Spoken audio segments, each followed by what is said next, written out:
I am Ferdinand Marcos, and I am the President of the Republic of the Philippines.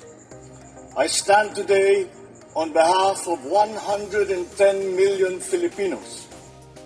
Hi everyone, hello universe, it's me again. Shout out sa inyo mga kababayan. Panoorin po natin mga kababayan at pakinggan itong sinabi ng Pangulo. Ay napakahalaga ito mga bes. Alam niyo naman po pag pumupunta sa mga summits no sa international ay lagi po yung mayroong reports no para sa mamayang Pilipino after lahat ng kanyang mga meetings no. Napaka-importante kasi ang APEC kasi world leaders nandyan So sabi niya nga dito ay nakahinga yung buong mundo dahil po dito sa dalawang malalaking bansa no. Si President Trump at saka si President Xi nagkita sa South Korea. So alam po rin natin ang APEC ay more in mga business, economy lahat no. Hindi walang politikang pag-uusapan diyan Hindi tulad ng Asian Summit But anyway, para kumpleto detalyado mga kababayan, shout out sa inyo sa mga Marcos Loyalists, supporters Filipino and OFW, shout out po at happy blessed Sunday everyone. Today is November 2, 2025. Yan po ay ang Pangulo on the way to home na. Ika nga sa kanyang bansa. Pauwi na po yan for sure. No? So, panoorin nyo mga kababayan. Eto na. The APEC that here in Gyeongju. It is actually were you able to walk around Gyeongju? Ang ganda dito. Wow. Never pa ako nakapunta rito. Hindi ko alam ganun pala kaganda rito. Anyway, that's why kami yung mga kasama namin, yung mga leader, kailangan natin bumalik dito as a civilian. So para we can look around. Anyway, so we just finished that, and this afternoon we witnessed the turnover of the chair of APEC from Korea, the Republic of Korea, and now to the People's Republic of China. So China is going to host the APEC for the next year. It was actually a very productive meeting, and because the subjects that were taken up are some of the most important and difficult subjects that the Asia Pacific countries are facing. Of course, trade led the subject matters, but of course many other things came in about the cooperation between countries for AI. What are the directions that we should take? What are in terms of climate control, climate change? What can we do? How do we finally figure out the loss and damage type issues for that and but mostly really it was an economic discussion on what are the things that we can do, because if you heard the leaders meetings, almost all of us opened with we are facing very precarious times. The analysis is pretty universal. So those were the strategies that were being proposed, which was very interesting because we have Mexico and Chile all the way from Latin America. Of course, we had most of the ASEAN leaders here as well. You had many of those who were in ASEAN also there. The U.S. was here. President Trump did not attend the APEC, but mostly he came here for the meeting with President Xi Jinping. Secretary Lutnick was the one who represented him here. Almost all the ASEAN nations, and it was very interesting to hear from the different perspectives, and that's really the use of this of these kinds of summits. And as usual, I took advantage of the free time between meetings to have as many conversations with as many of them as many of the leaders and even some of the ministers about any subject. It's always very interesting to see the other points of view and how people's perspectives are on the world condition and all that. So that I think has been it. Put it this way, I'm going home. All of us are going back to Manila with a lot of ideas to think about and some work to do to develop those ideas. and I think that that will be a good that is a good reason for having these summits. So I'm very happy, despite the fact that it was a very tight schedule because we just came back. We just came back from ASEAN, from KL, and we went back almost directly here. But nonetheless, it's worth the fatigue and the sleep starvation. That's not important anymore. Thank you, Mr. President. The first question will be from Anna from GMA Online News. Good afternoon, sir. Good. Sir, may we know what's the wisdom behind the creation po ng Task Force Philippines between the Philippines and the United States? Because it is basically it's organizing ourselves into a more cohesive unit in terms of the protection of the freedom of navigation in the South China Sea, the West Philippine Sea for us. So yun lang naman yun. Because it's members of the military, they have to establish procedure so as to be able to operate together.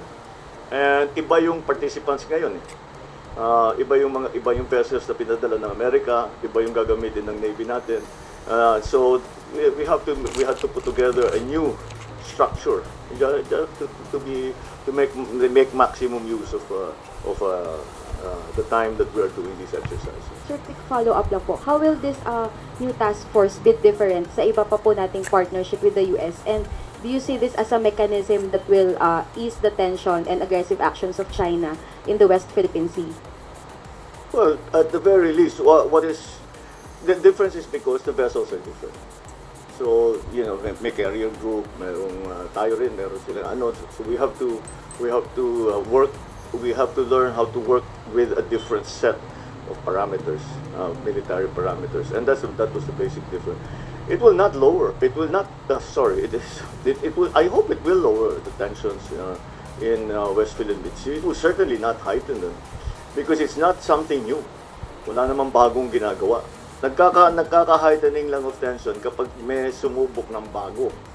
Dati hindi ginagawa, bigla na lang gagawin. Yun, magkaka-tension.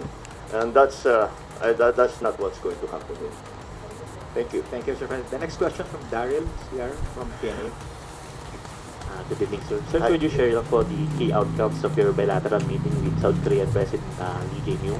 Ano pong maasahan natin from the meeting in terms of investment, security, and defense cooperation? Thank you, sir. Well, of course, I had to meet the new president because bagong na siya, hindi pa kami nagkakilala. I had only been able when he was when he newly took office. All I was able to do was give him a telephone call. And this is the first time I met him was in KL. Pero sandali lang so we made the point that we have a bilateral meeting. Well, in the bilateral meeting, I'm happy to say that the cooperation between the Republic of Korea and the Philippines will continue at the very least, and we have found many other ways where it can even be developed, intensified, deepened, and that is something that is always to the good. And that Republic of Korea has always been very supportive of the Philippines. They are helping us with equipment for our modernization of our military. They are also helping us with joining our exercises. And beyond defense and security, if you will do a little research, the Korean Exim Bank has so many projects in the Philippines na talagang nakakatulong sa atin. Because they have a very good idea of what the Philippines needs.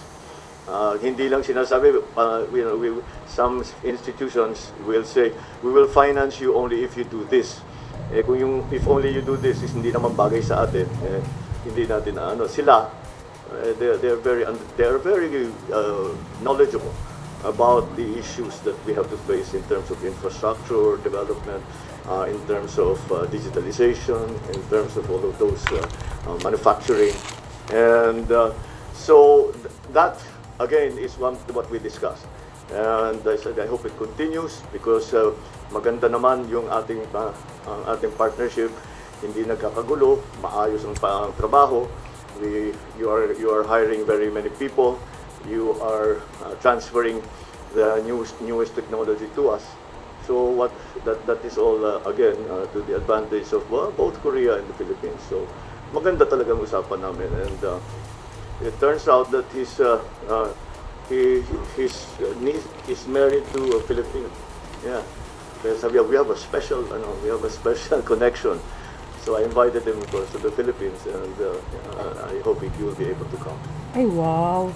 Ngayon ko lang alam yan, guys, ah. Thank you, Mr. President. The nephew, Mahinabol the yun nephew nila. is married to my niece. Sabi niya, my niece is a Filipino. Oh, Yeah, he's a Filipino. galing. Salamat po, Mr. President. The next question from Kat. Sige. Naku, nahilo na. Kulang din sa tulad. May nabul yung Sir, guys. you earlier mentioned that you're keeping a close eye on the meeting between Chinese President Xi Jinping and US President Donald Trump. What key points in their meeting do you feel that will impact the Philippines most and is most of concern to you? Well, I'd love to know, but parang we haven't gotten very much information out of either side.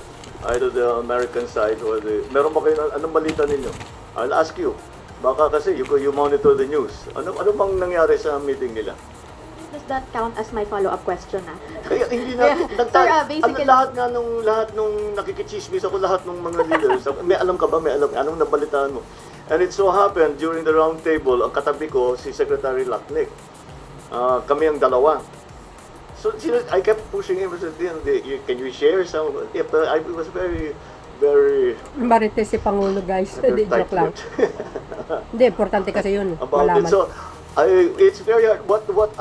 The best information I got says that they have declared peace for at least a year. Wow. So the trade war will be less intense, at least for a year, or at least that's the agreement.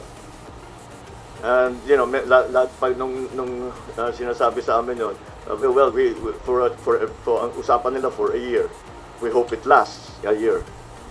So do we. But medyo nakahinga ang buong mundo ng kaunti dahil medyo nagkaayusan. Kahit na hindi kumpleto, nagkaayusan ang dalawang pinakamalaking ekonomiya sa buong mundo, China at saka US. So yes, I think in the end, it was good that they met, and it was good that they came to some conclusions. We are waiting to see more, trying to get more information. We'll see how it impacts the Philippines, our trade deals with the U.S., our trade deals with China, and I guess within ASEAN and within APEC. It really affects the entire world. Sir, for my follow-up question, just two prongs. First, sir, was it a deliberate part for the Philippines to skip a meeting with the U.S. President? And second, we understand to not have a meeting with U.S. President Trump. And second, you met briefly with President Xi Jinping. May we know to what extent the Philippines would actually cooperate with China in the region? We didn't ask, neither side asked for a meeting from the U.S. or from the Philippines. So that's basically the reason why we didn't. Because we are in very, very close communication with the White House. We are in very close communication with, I know that the SND is very close communication with their Secretary of, hindi na pala War, Secretary of the Department of War. In terms of trade, both Secretary Chris Roque and Secretary Go are still in the middle of negotiations for certain products in terms of the tariff schedule that the Americans have put up. I'm guessing here, but I would imagine that his purpose here was to connect back with ASEAN and with South Korea and with Japan, and then meet with Xi Jinping. And he managed to. Kasi pagkatapos na yung meeting nila ni Xi Jinping, umuwi na kaagad. And he was represented by Secretary Lacnick. With President Xi Jinping again, neither side asked for a meeting because anong pag-uusapan namin, this is not the time or the place to talk about the West Philippine Sea. we will not achieve anything for having a meeting about that. Kasi yun lang naman ang papag-usapan namin eh. Hindi naman, yun lang ang pag-uusapan namin. Kung hindi, ayan, public alert notice, meron din ako yun. Parang sa atin, akala mo, babagsak na yung langit eh.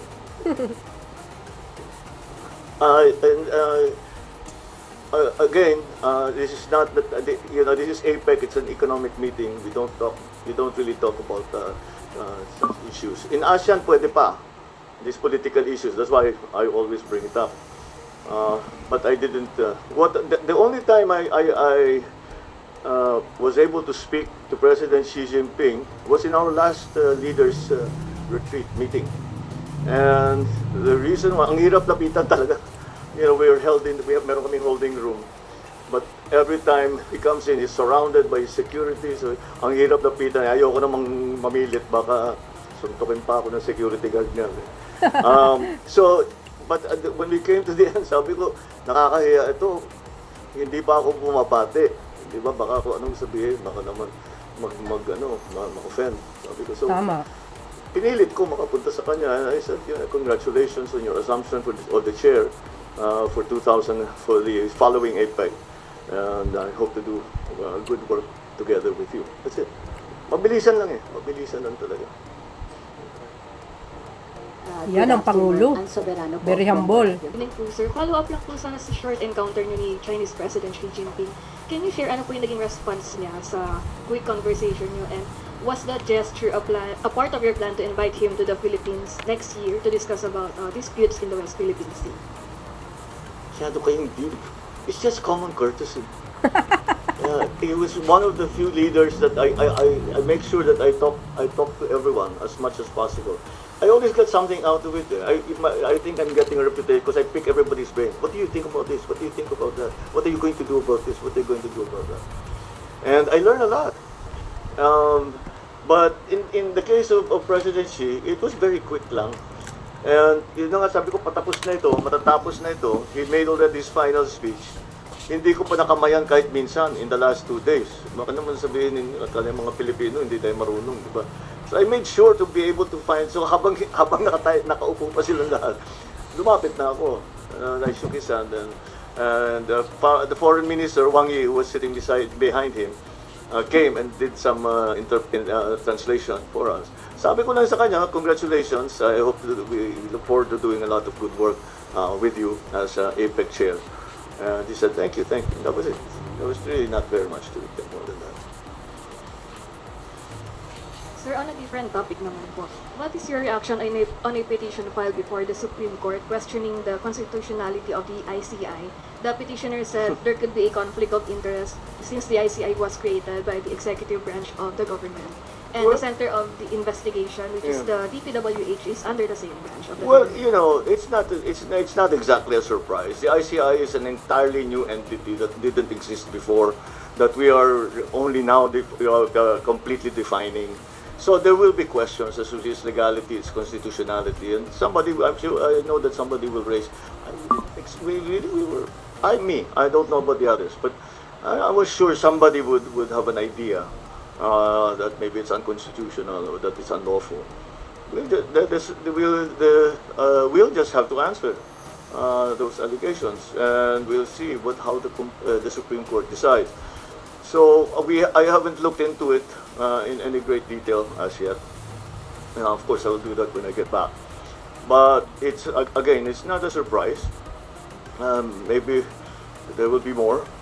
We'll see. And we'll just have to explain what it is we're trying to do, and maybe the methodology of it, maybe is something that needs to be amended. But still, the Solgen will defend us and defend our position in the Supreme Court, and we'll see how it ends. But I'm very confident that we are on safe legal grounds, because before we started even thinking about organizing the ICI, I made sure that I got legal opinions from the best legal minds that I know. Basta yung kilala ko talagang napakagaling ang legal mind. So the opinion that came back was favorable. So I do believe we're on firm legal ground here. Thank you, Mr. President. Next question from Ivy, Billionario.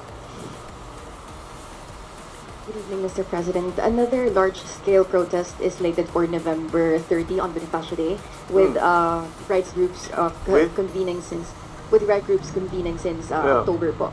And they said it's going to be bigger than September 21st. Is this a cause for concern, sir? Yeah. Cause for? No. The only concern I have when we have demonstrations for whatever reason is that there are agitators who will go and try to cause trouble. What demonstrator goes to a demonstration with Molotov cocktails that are not intending to cause trouble or to hurt people? Tama. Those are the people that we are worried about. And those are the people that we are watching out for. We have a good idea who they are. And I hope that they don't, tanggalin na ninyo sa isip ninyo yan. Manggugulo kayo, wala namang mangyayari, may masasaktan lang. Tama. Nasasaktan pa yung mga kasama ninyo kuminsan. Yung mga pulis, wala namang kinalaman yung pulis. They're just there to control the crowd. They're not there to hurt anyone. So that's the only thing I worry about. That's the only thing I worry about. Because we know the reasons for this. The reasons is the outrage for what we have been slowly or not so slowly discovering about some of these projects that were egregious in implementation and shameless in, I don't know what you want to call it, in dishonesty and abuse. So, of course they will, you know, of course that will be a cause for outrage. You know, those funds are supposed to go to people, to feed people, to make their lives better. And that all disappeared because they're buying airplanes and buying big mansions kung saan-saan. It's, you know, of course you'll be angry. Isipin mo, ang buhay nila ganyan, kami gutom. How can you be happy? Thank you, Mr. President. Ivy, any follow-up question? That's all. All right. The next question from Eden, Net 25. Oh, ba? Nandiyan si Eden, oh. Mr. President, Ba't nakarating yan doon? Hindi nyo na sana sinama yan. More than na pong naitatag yung ICI, going back to the position ng ICI, may we know po kung meron na po bang nai-allot na budget o pondo para kung meron na pong naila ang budget, may budget na po ba ang ICI para sa kanilang how much? Kasi po sinasabi ng ICI I don't have the details kasi joke din eh. Kasi we had to, once we appointed the people who were going to sit on the ICI, then they had to do the organizational part, and then we asked them, you know, we won't tell you kasi nga talaga gusto kong ayoko makialam. So ang sanabi na lang namin, ano yung kailangan ninyo, how much will it cost? We will provide the fund, and it's not a big amount because it's really staffing, computers, printers, the usual office equipment. So so it keeps changing. The number keeps changing. So, but we can provide some. I don't know what the latest numbers are. Pero kasi yun na nga, una yung staffing kakaunti lang, tapos medyo dumami. Then they're trying to create other departments to do the research, to do the investigation, to do the forensic accounting, all of those things. So it's a work in progress. That's the best way I could put it. It's a work in progress. We are again committed to providing whatever funding is necessary, and we can get to you. It's not going to be a final number, but we'll get to you what we've done so far. Pero kailan po talaga na ibigay yung kanilang budget? Kasi kailan po na ibigay sa ICI yung budget nila? Kasi 2 weeks ago pa parang nagsabi na wala silang fund. Wala silang funds doon sa mga gusto nilang gawin. Kasi talaga bago na sabi, we need more of this. We need this that we didn't realize we needed before. So hindi pa namin napondohan. But as I said, we're committed to make sure that they can to fund their investigation, to make sure that everything that they want to do with the investigation they can do. That they have all the people that they need, that they have all of the whatever equipment that they need, all of that. Even information, which is probably the most important thing of all. And funding is important, but if I think the most important promise I made to them is that any single item of information that you require from any department in the executive, you have it. No questions, no subpoena, no nothing. You have it. Basta i-request nyo sa amin, nasa inyo na. That's probably the most important commitment that we made, beyond the funding. Siyempre, hindi naman pabayaan ng Pangulo ang ICI. Ace Romero from the Philippine Star. Meron naman talaga siyang pundo. Pangulo ang bahala dyan. Hindi pwedeng wala yan.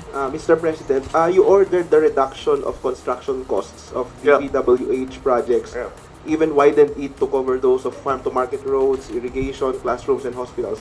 In the case of DPWH, you said several items such as asphalt, steel bars, and cement were overpriced by as much as 50%. Yes. Is your expanded cost-cutting directive an acknowledgement that there's indeed a widespread overpricing of projects in the 2026 budget?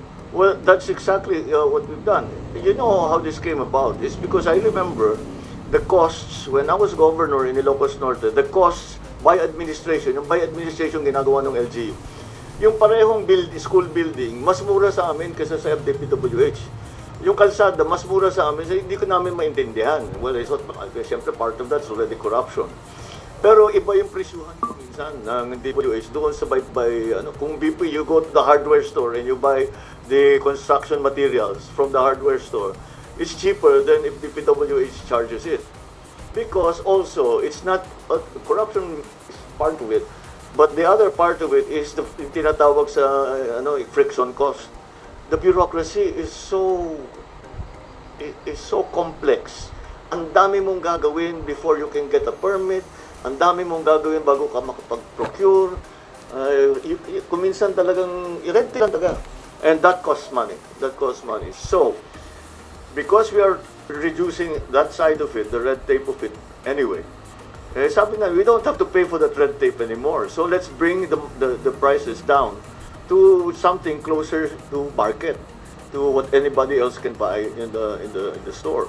So yun ang aming talagang habol. Hindi na kasi napupunta yan. Ang una naming inayos was the DBM put out now has a website where you can order all the LGUs basically ang tinitignan namin, or any kinds of equipment. You have a choice. You can buy, basta it's all accredited. At saka nakalista doon, naka-display doon yung presyo. So hindi ka makapag-overprice. So that was the LGU. Now this is the public, this is the PWH. So yun ang talagang meron din talaga nakikita na overprice. Na part of it is corruption, part of it is red tape and friction costs. So well, Secretary Vince, nakita niyo naman, he's working very, very hard to find all of the areas where we can make some savings so that the expenditures of DPWH will be very, very effective and will have a good multiplier effect. So, yes, so this is, we've been doing this, malaki lang ang values nito kasi sa DPWH, laki-laki ng pera eh. Pero matagal na namin ginagawa ito, naghahanap kami ng savings in all the departments and all the mag-streamline kami para hindi pa ulit-ulit yung mga procedure. All of those things we've been doing. Now it's DPWH's turn. So given what you saw, Mr. President, yung red tape, yung overpricing, yung corruption, how would you describe this problem then, based on what you saw? How do I describe it? The problem, yes. The extent. It's a problem that exists in every large bureaucracy. Some worse than others. But it's something that, you will never be able to say that we have removed all of corruption. There will always be, laging may loko dyan eh, na kahit anong gawin mo, baka hanap ng paraan niya para lokohin ng gobyerno. If the systems are in place, you make it harder and harder and harder for those people to do yung nangungurakot. You make it harder and harder for them to do. The harder it becomes, the smaller the number of people are still operating under corrupt practices. So it's an ongoing thing. It's not something that you can solve with one fell swoop. Okay, just a quick related question, Mr. Sure. President. After ordering a probe into flood control projects, you launched the Sumbong sa Pangulo website, formed the ICI, removed the funding for flood control structures, and then ordered the reduction of the PWH project costs. Can we expect other similar measures in the next few days or weeks? And if yes, what are they? Similar measures as what? Similar related measures that curb corruption. Kasi ang dami nyo na pong mga they're directed sunod-sunod. Now it's time to let the ICI do its work, and let the Ombudsman do his work, and let the DOJ do their work. And then that is on the legal side na hinahabol natin yung mga na-identify na kasama dito sa napakalaking sistema ng korupsyon. But also on the other side, because we talked about the reduction in the prices of materials for DPWH, we're also at the same time trying to find savings in that. Even just now when there is upon resumption of the budget hearings, marami na nakita in both houses, in both the House of Representatives and the Senate, na magkakaroon pa tayo ng savings. So I think it will be we will be able to show that it is in fact possible to write a good, clean budget. Good afternoon. Samuel Medellina from Business Mirror. One of the main topics of the APEC summit this year is about the adoption of artificial intelligence. To what extent does the Marcos administration is planning to adopt artificial intelligence in the government? As much as we can, as soon as we can. You're missing a chance if you wait. AI is going to come, parang alon yan eh. Kahit anong gawin mo, mababasa ka. And if you don't learn how to swim, i.e., if you do not learn how to use AI in the best way, and in a secure way, and in a benevolent way, may iwanan ka talaga. Eh, ang bilis ng takbo ng teknolohiya.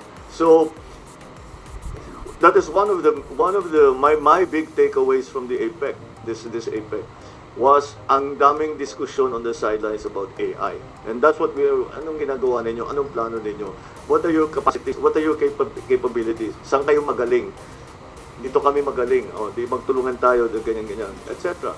And trying to find a way, everyone's trying to find a way, we are trying to achieve two things. We are trying to understand the technical side of AI. What is AI actually capable of doing? And it is not a static exercise, because what AI can do 1 month ago is different from what AI will be able to do 1 month from now. Ang bilis na, that's the one thing that's new about AI, but that's why people can't quite understand it, is it learns.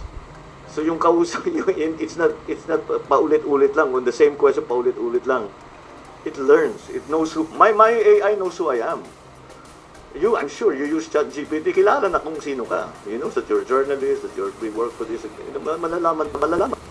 And so, you have to take advantage. It's such a powerful tool. You must take advantage of it as quickly as possible. You have to learn how to use it as quickly as possible. As I said, that's one of the big takeaways for myself at least, and I think all the others as well, all the other leaders as well, about how quickly how quickly AI will overwhelm us if we do not learn how to swim with the tide, if we do not learn how to handle it properly, if we do not learn how we can use it to best help our people. Although there's so many aspects to it that it really has to be studied very, very hard. Quick follow-up lang, sir. You mentioned that, do you plan to make any issuance that would provide government agencies guidance on how to adopt AI in their operations?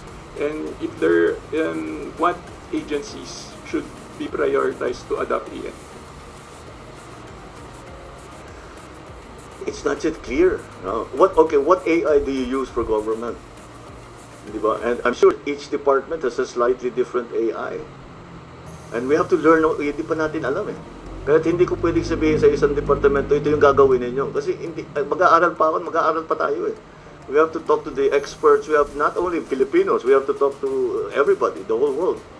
And try and find out, again, those two things. Ano ba talaga ang AI? What does it do? What does it do well? What doesn't it do well? How do you use it properly? And number two, yung mga think tank, sa palagay ninyo, saan patungo ito? At paano natin gagamitin para tulungan yung Pilipinas? Para tulungan yung ibang bansa? Para tulungan yung ASEAN? People have to we have to go to the people who are thinking about those issues so they can tell us what their conclusions are. We can agree or not agree, but at least we have an idea of how the thinking is going and a better idea of the technology so that we know where it is headed and where are the dangerous areas that we need to watch out for. Thank you. Thank you.